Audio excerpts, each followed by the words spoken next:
A lo largo de la historia, las historias se han utilizado para moldear certezas absolutas, pero pocas han cobrado tanta fuerza como las narrativas cristianas, que, incluso sin fundamento verificable, siguen guiando las decisiones, los comportamientos y los temores de millones de personas. Aquí examinaremos las 10 grandes ficciones que se han repetido con tanta seguridad que se han vuelto casi imposibles de cuestionar. Y precisamente por eso son las que más necesitan ser desmanteladas. El objetivo de este video no es atacar la espiritualidad de nadie, sino revelar cómo se construyeron ciertos conceptos, quién los creó y con qué propósito. Si siempre has sentido que las piezas importantes de este rompecabezas nunca encajan del todo, prepárate. En las siguientes escenas, esas piezas finalmente girarán.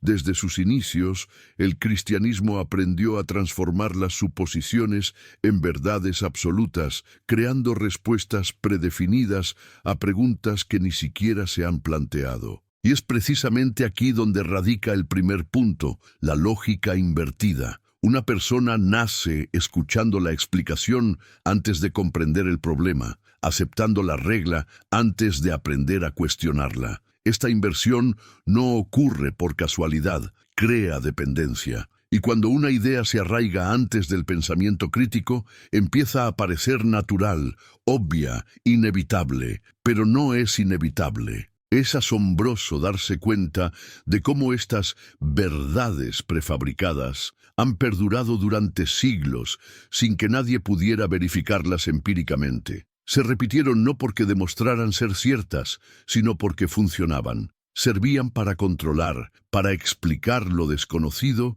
y para ofrecer una etiqueta sencilla a cualquier misterio que amenazara el sistema. Ese es el encanto de un mito bien construido. No necesita ser real, solo convincente. Y es precisamente por eso que al confrontar estas narrativas, la sensación inicial no es de descubrimiento, sino de incomodidad.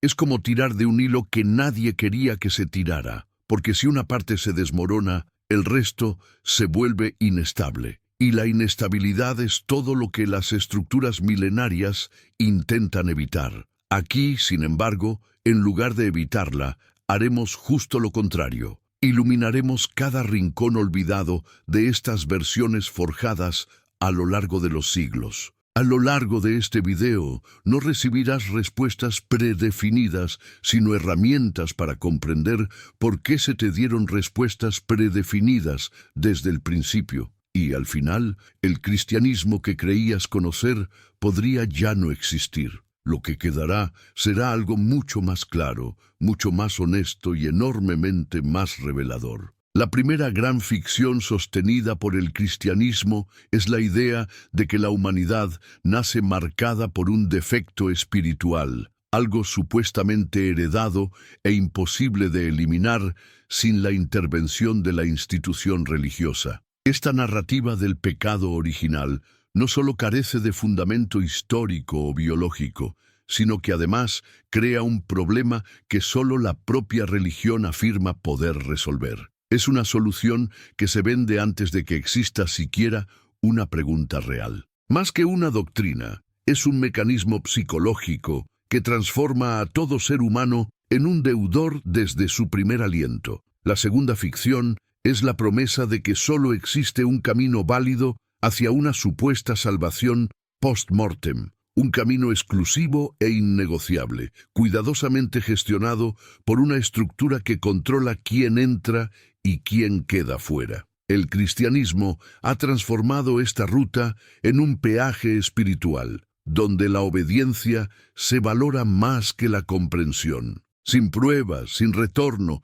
sin relato verificable, solo la constante repetición de que este es el único camino posible, y cuanto más se repite, más natural parece. Estos dos cimientos, la culpa heredada y la dependencia obligatoria, funcionan como el pilar emocional que sustenta muchas otras creencias no comprobadas. Preparan el terreno para que cualquier promesa que se presente posteriormente sea aceptada sin mucha resistencia. Al fin y al cabo, si una persona cree que nació rota y que solo hay una manera de arreglarla, difícilmente cuestionará el precio de la reparación. Es una ingeniería emocional impecable, construida para perdurar.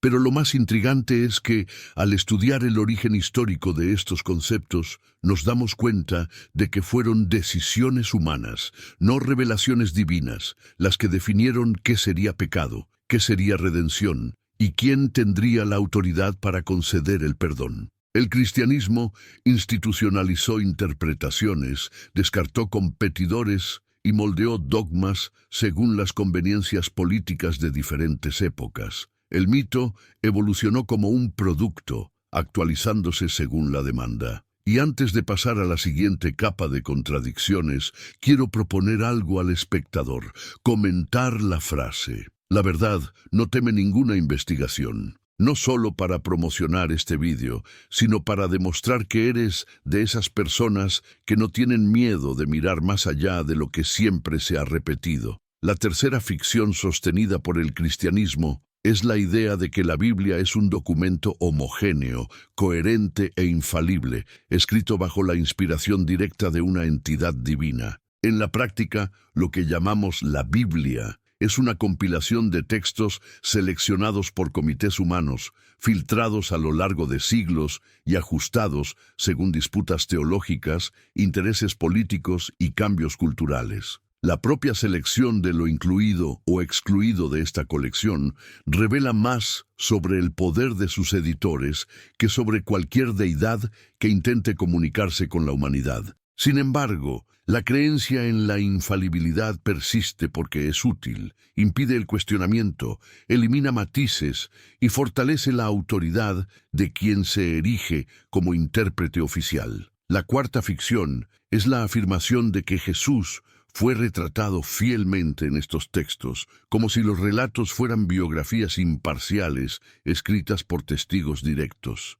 Sin embargo, lo que vemos son narrativas divergentes, versiones moldeadas para públicos específicos y adaptaciones retóricas típicas de movimientos que intentan consolidarse. Las inconsistencias no son detalles técnicos, sino indicios claros de la construcción narrativa. La imagen perfecta y coherente de Jesús no proviene de los textos originales, sino de la edición, la catequesis y la repetición a lo largo de 2000 años. Estas dos ficciones, la Biblia infalible y el Jesús uniforme, alimentan una de las ilusiones más poderosas del cristianismo, la de que existe una verdad única y estable, accesible solo para los iniciados. Esta percepción protege dogmas frágiles que, si se examinaran sin temor, se desmoronarían fácilmente. Mantener esta fachada requiere control del lenguaje, la interpretación y sobre todo la ignorancia. Quien define la versión oficial también controla la creencia. Pero hay algo aún más fascinante. Al comparar estos textos con registros históricos independientes, nos damos cuenta de la enorme brecha entre el mito y la realidad.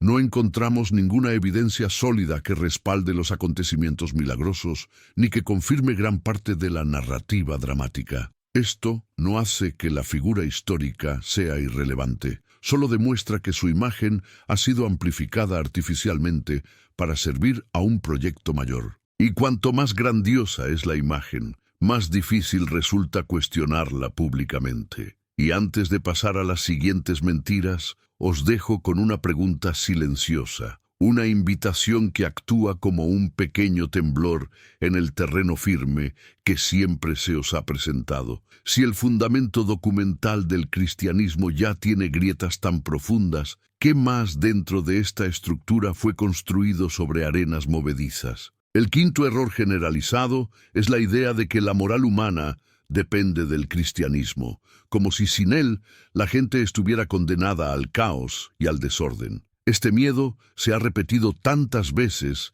que se ha convertido casi en un reflejo condicionado. Lo cierto es que las sociedades antiguas ya contaban con códigos morales complejos mucho antes de la existencia del cristianismo. y las civilizaciones modernas, con bajos niveles de religiosidad, exhiben niveles muy altos de cooperación, ética social y bienestar. La moral humana es producto de la empatía, la convivencia y la evolución social, no una lista de mandamientos inamovibles. El cristianismo simplemente se apropió de valores universales y los presentó como principios exclusivos. La sexta ficción sigue la misma dirección, la promesa de que Dios interviene activamente en la vida de las personas, cuidándolas, guiándolas y recompensándolas según sus méritos. Esta ilusión de supervisión constante funciona como una poderosa herramienta emocional, ya que crea la sensación de que nada es aleatorio, de que todo tiene un propósito y de que la justicia cósmica está en acción. Pero cuando observamos el mundo real, tragedias sin razón, injusticias sin corrección, sufrimiento distribuido sin lógica moral alguna, nos damos cuenta de que la narrativa de la intervención divina no se sostiene. Es cómoda, pero falsa. Estas dos ficciones desempeñan un papel importante. Crean una sensación de dependencia de lo sobrenatural y debilitan la autonomía humana. Si crees que el bien solo existe porque una entidad invisible lo controla, empiezas a ignorar el verdadero motor de la ética, la humanidad misma. Y si crees que todo tiene un propósito divino, dejas de cuestionar las injusticias, aceptas el sufrimiento evitable y entregas el control de tu propia vida a algo que nunca se manifiesta objetivamente. Lo más curioso es que, a lo largo de la historia, la retórica de la moral y la intervención divina se ha utilizado para justificar algunos de los actos más brutales cometidos en nombre de la fe. Toda guerra santa, toda persecución, toda represión cultural se envolvía en la promesa de un propósito mayor, incluso cuando el único propósito real era el poder. La ficción divina servía de fachada para acciones humanas que jamás serían aceptadas sin este disfraz. Y antes de pasar a la siguiente sección, les dejo algo para tener en cuenta. Si la moralidad existía antes de la religión y si la justicia no se manifiesta en la práctica, ¿qué sostiene realmente la promesa de que lo divino está en control? La séptima ficción que sostiene el cristianismo es la afirmación de que sus prácticas y doctrinas actuales se han mantenido inalteradas desde su origen, como si nada hubiera cambiado. Esto simplemente no se corresponde con la realidad. A lo largo de los siglos, se han creado concilios enteros para ajustar dogmas, descartar ideas consideradas peligrosas y reforzar otras que favorecían los intereses del liderazgo. El cristianismo actual es el resultado de innumerables ediciones, disputas internas y reinterpretaciones. Sin embargo, la narrativa de la inmutabilidad se repite para reforzar una estabilidad que nunca existió. La octava ficción se deriva de este mismo constructo, la idea de que los líderes religiosos son representantes directos de lo divino, portavoces autorizados de una voluntad superior. Esta creencia crea una especie de escudo psicológico alrededor de estas figuras, transformando las fallas humanas en misterios y los abusos de poder en provocaciones espirituales. La institución sabe que cuanto más alejada esté la figura de liderazgo de la mirada crítica del pueblo, más fácil será mantener el control. La supuesta conexión exclusiva con lo divino funciona como un pasaporte a la autoridad absoluta. Estas dos mentiras son fundamentales porque garantizan que el sistema permanezca en el centro de la narrativa, siempre a salvo de cualquier desafío. Si la doctrina y los líderes se consideran intocables, cualquier cuestionamiento se vuelve automáticamente sospechoso, erróneo y ofensivo. La construcción del cristianismo institucional requiere no solo fe, sino que esta fe nunca se confronte con la realidad histórica. Es una construcción que solo se sostiene mientras la gente crea que siempre ha sido así. Pero al analizar los registros históricos, descubrimos que cada una de estas estructuras fue moldeada por decisiones humanas en contextos políticos y sociales específicos. Hubo épocas en que ciertos textos se consideraron inspirados, luego se descartaron, y siglos después resurgieron con una apariencia diferente. Hubo líderes que se autoproclamaron portavoces divinos solo para asegurar el dominio territorial, la influencia económica o la supervivencia institucional. La supuesta pureza de la tradición cristiana nunca existió, solo existió su utilidad. Y antes de continuar, vale la pena comprender la profundidad de esta revelación. Si incluso la voz de Dios dentro de la institución estaba definida por intereses humanos, ¿qué más hay dentro de este sistema que parece divino, pero que nació solo de la conveniencia? La novena ficción, ampliamente difundida dentro del cristianismo, es la promesa de que la oración es un mecanismo eficaz de comunicación directa con lo divino, capaz de alterar los acontecimientos, sanar enfermedades y resolver problemas inalcanzables para la humanidad. En la práctica, la oración funciona como un recurso emocional, no como un instrumento de intervención sobrenatural. Su poder reside en el alivio psicológico, la sensación de compañía y el consuelo momentáneo, pero nunca en resultados verificables. Y, sin embargo, millones creen que las frases murmuradas en silencio modifican el funcionamiento del universo. La décima ficción cierra el ciclo casi a la perfección. La idea de que existe un plan divino individual para cada persona, meticulosamente diseñado y dirigido según criterios invisibles. Esta narrativa transforma cualquier acontecimiento, bueno o malo, en parte de una lógica superior indiscutible. El problema es que exime de responsabilidad, insensibiliza la indignación legítima y envuelve la vida en un envoltorio de resignación. Todo lo que sucede, incluso lo injusto, se acepta como necesario. Y, de esta manera, las estructuras que verdaderamente producen sufrimiento permanecen intactas. Juntas, estas dos ficciones completan la ingeniería psicológica que transforma el cristianismo en un sistema de autoexplicación infinita. Si la oración falla, es porque falta la fe. Si el plan es incomprensible, es porque estamos limitados. Es un modelo circular que elimina cualquier posibilidad de auditoría.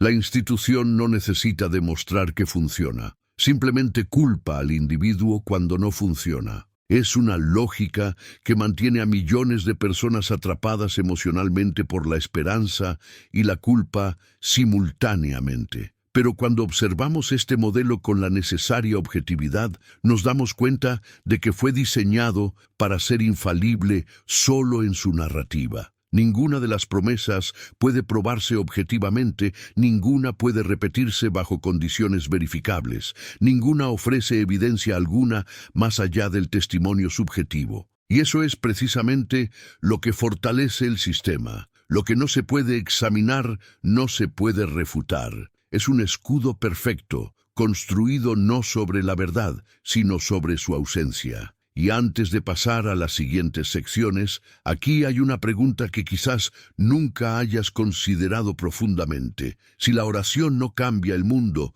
y si el plan divino nunca se revela objetivamente, ¿quién está realmente en control? ¿Lo divino o la narrativa creada para defenderlo? Tras comprender las 10 ficciones que sustentan gran parte de la narrativa cristiana institucional, surge una pregunta inevitable. ¿Cómo ha logrado algo tan lleno de contradicciones sobrevivir intacto durante milenios? La respuesta reside en la capacidad del sistema para adaptarse sin admitir las adaptaciones. El cristianismo cambia, pero siempre afirma permanecer igual. Abandona ideas cuando se vuelven insostenibles, reformula otras a medida que la sociedad avanza e introduce nuevas interpretaciones para parecer relevante, manteniendo siempre la apariencia de continuidad. Es una estrategia de supervivencia sumamente eficiente. Otro elemento clave en esta longevidad es el uso del miedo y la comodidad como herramientas complementarias. El miedo crea dependencia, la comodidad crea lealtad. Al ofrecer explicaciones sencillas para fenómenos complejos y una solución emocional a las ansiedades universales, La narrativa cristiana sigue siendo atractiva, incluso cuando no presenta ninguna evidencia. No importa cuántas preguntas queden sin respuesta. Mientras el sistema ofrezca alivio emocional, seguirá funcionando. Es la lógica de las estructuras la que sobrevive por lo que te hacen sentir, no por lo que demuestran. El mantenimiento de estas ficciones también depende de la repetición cultural. Cuando las historias se cuentan desde una edad temprana, se transforman en tradiciones, festividades y hábitos comunitarios, dejan de ser narrativas religiosas y se convierten en parte de la rutina social. Y lo que forma parte de la rutina rara vez se cuestiona. El cristianismo lo comprendió desde muy temprano y se infiltró en los ritos de paso,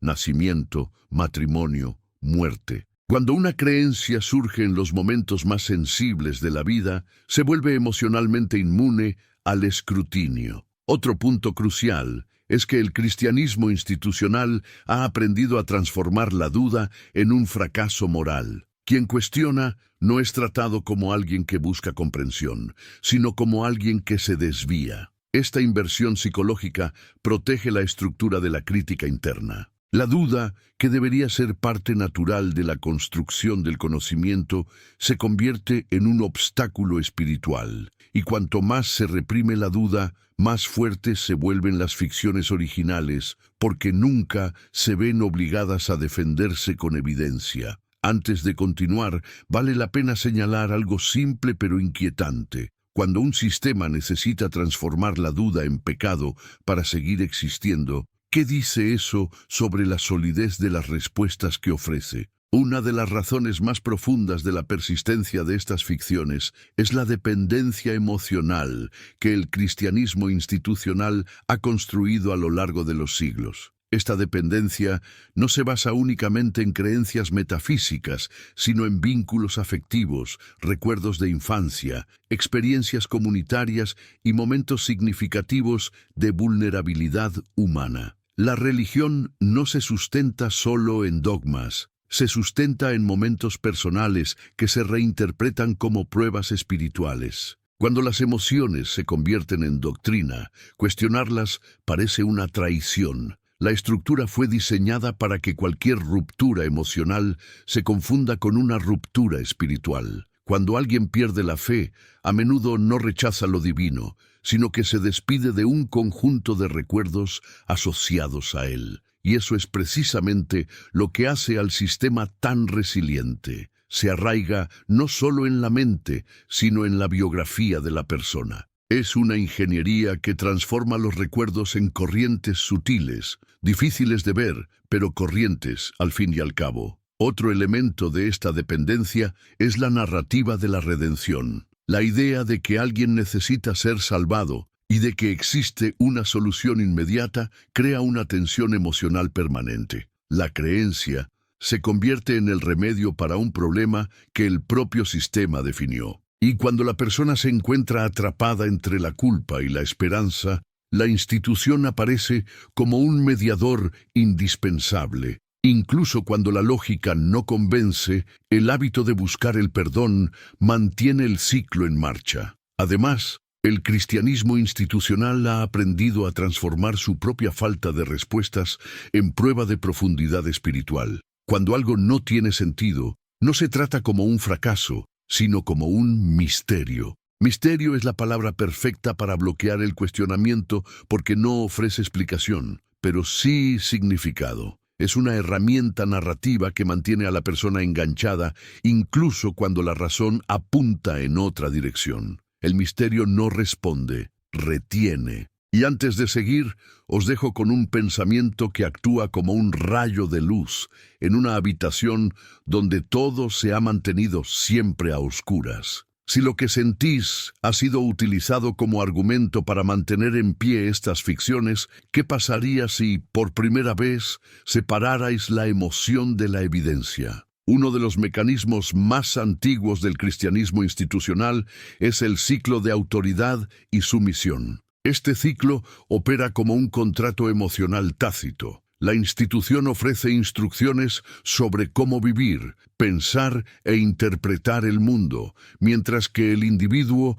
obedece con la expectativa de protección espiritual. El problema es que esta protección nunca se materializa, pero siempre se exige obediencia. Así, se crea un sistema en el que la institución habla con fuerza y el seguidor habla poco. La asimetría es tan antigua que muchas personas ni siquiera se dan cuenta de que existe la opción. Este ciclo se refuerza mediante discursos que vinculan la obediencia con las virtudes personales. Cuestionar se convierte en sinónimo de arrogancia y dudar en sinónimo de debilidad moral. En lugar de convertirse en una herramienta para la evolución, el pensamiento crítico se presenta como una amenaza para el equilibrio espiritual. Esto asegura que la estructura se mantenga firme incluso cuando sus cimientos lógicos se hayan derrumbado hace siglos. El mensaje es claro: no pienses, simplemente acepta. Otro factor que mantiene este ciclo en funcionamiento es la idea de que la institución no puede fallar porque representa lo divino. Por lo tanto, cuando hay errores claros, abusos documentados o distorsiones explícitas, se tratan como desviaciones aisladas, no como síntomas de un sistema que se beneficia de la sumisión. Este modelo desplaza la responsabilidad.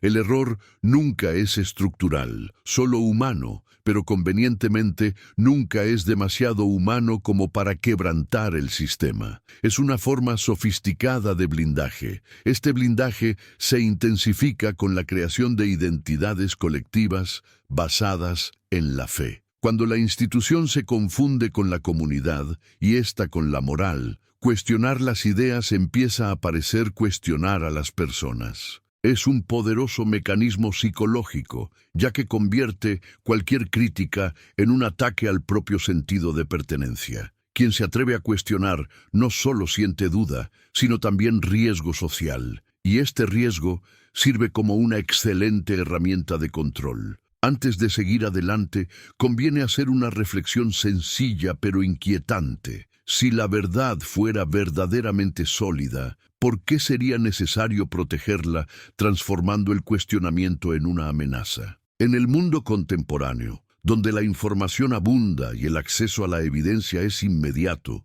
sería lógico imaginar que las grandes ficciones cristianas se disolvieran fácilmente. Pero ocurre lo contrario, se adaptan. El lenguaje cambia, la apariencia cambia, pero la esencia permanece. En lugar de presentarse como una doctrina rígida, la narrativa comienza a basarse en versiones suavizadas, moldeadas para conectar con las sensibilidades modernas. Ya no se habla tanto de castigo, sino de propósito. Ya no se habla tanto de obediencia, sino de conexión. El mensaje se transforma, pero no se cuestiona. Esta modernización estratégica también implica la incorporación superficial de términos científicos. Términos como energía, vibración, propósito universal e incluso alusiones pseudocientíficas se utilizan para hacer que las viejas narrativas parezcan compatibles con las mentalidades actuales.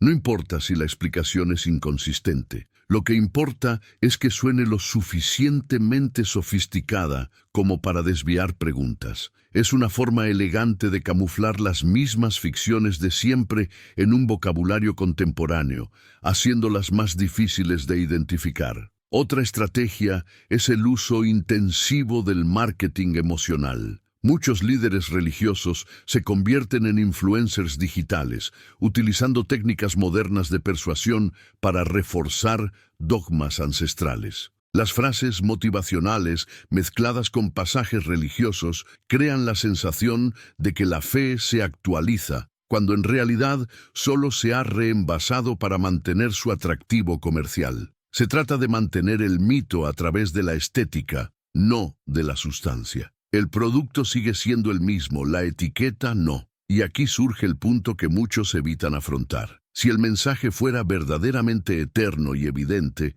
¿por qué necesitaría rediseñarse para cada generación? ¿Por qué necesitaría cambiar su tono, apariencia y lenguaje para seguir funcionando? La constante necesidad de adaptación revela más de lo que la institución quiere admitir. demuestra que la fuerza de la narrativa nunca ha residido en su veracidad, sino en su capacidad de reinventarse ante la amenaza. Y esto nos lleva a una pregunta silenciosa, pero imposible de ignorar. ¿Qué quedaría realmente si elimináramos todos los adornos modernos y nos fijáramos solo en la esencia de estas promesas? Y antes de pasar a las siguientes secciones, me gustaría pedirles su participación. Si crees que es importante explicar estas estructuras y discutir estas ideas con claridad, dale me gusta, suscríbete al canal y activa las notificaciones para seguir esta serie. Cuando analizamos el cristianismo institucional,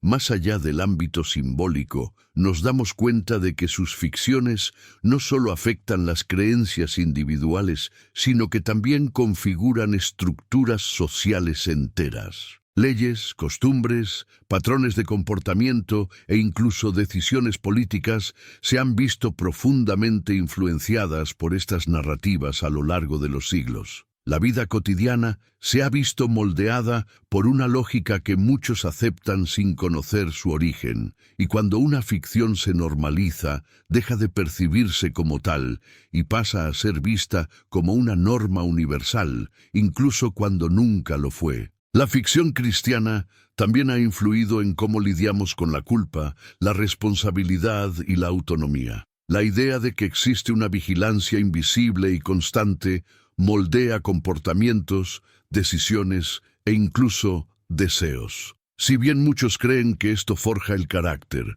lo que en realidad ocurre es la internalización de una moral basada en la vigilancia, no en la conciencia. La persona actúa por miedo a ser observada, no porque haya comprendido verdaderamente la importancia ética de sus acciones. Esto crea adultos que obedecen, pero no necesariamente reflexionan. Además, estas ficciones influyen en la interpretación que las personas hacen del sufrimiento y la injusticia. Muchos creen que las dificultades son pruebas espirituales y que el dolor forma parte de un plan mayor. Esto entorpece la urgencia de un cambio real e impide que las personas se den cuenta de que muchos de sus problemas tienen causas sociales, políticas o económicas, no espirituales. Cuando se dan explicaciones místicas al sufrimiento, se pierde la motivación para afrontarlo en el mundo real. Otro impacto importante es la forma en que el cristianismo institucional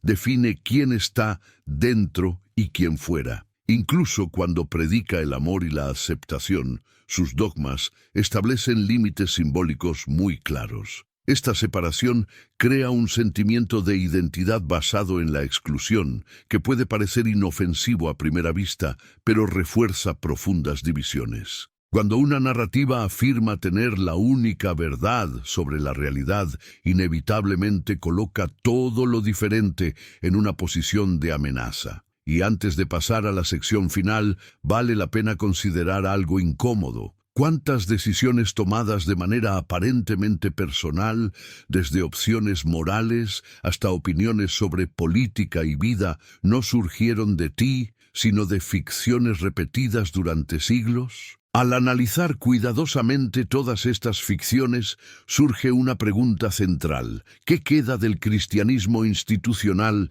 tras eliminar las capas construidas por intereses políticos, culturales y psicológicos? La respuesta no es un vacío espiritual, como muchos temen, sino un nuevo espacio. Un espacio donde el individuo finalmente puede pensar por sí mismo. Es en este espacio donde se descubre que la autonomía no es una amenaza, es liberación. La ausencia de ficciones no destruye el sentido de la vida, solo destruye aquello que lo manipuló. Este espacio también revela que la búsqueda de significado nunca ha dependido de instituciones que vendan respuestas prefabricadas. Ser humano siempre ha implicado preguntas profundas. ¿De dónde venimos? ¿Por qué estamos aquí? ¿Qué significa ser bueno? Pero estas preguntas no necesitan ser capturadas por sistemas que ofrecen explicaciones rígidas y condicionadas. Cuando las ficciones caen, abrimos la posibilidad de construir respuestas basadas en la experiencia,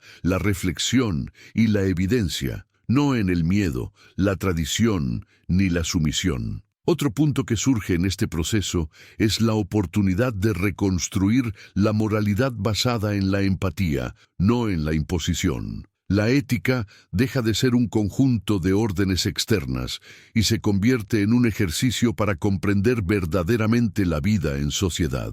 Este es el tipo de moralidad que crece, evoluciona y se adapta a medida que aprendemos más sobre el mundo y sobre nosotros mismos. Es una moralidad que exige responsabilidad porque no puede subcontratarse a una entidad invisible, y precisamente por eso es más madura. Deconstruir estas ficciones también abre la puerta a ver cómo otras áreas de la vida se han visto influenciadas por ellas y cómo pueden reconstruirse con mayor honestidad. Relaciones, decisiones políticas, perspectivas de justicia, incluso expectativas de futuro. Todo puede revisarse cuando el individuo deja de depender de explicaciones preconcebidas. Y esta revisión no destruye los vínculos humanos. Al contrario, puede fortalecerlos. Cuando no hay dogma que medie las relaciones, solo hay humanidad. Y para concluir este viaje, os dejo con una pregunta que actúa como hilo conductor final. Una que, si tenéis el coraje de seguirla, puede revelaros más de lo que cualquier libro sagrado haya revelado jamás. ¿Qué pasaría si la verdad que siempre has buscado nunca estuviera en las respuestas que te han dicho, sino precisamente en aquello que aún no te has atrevido a cuestionar?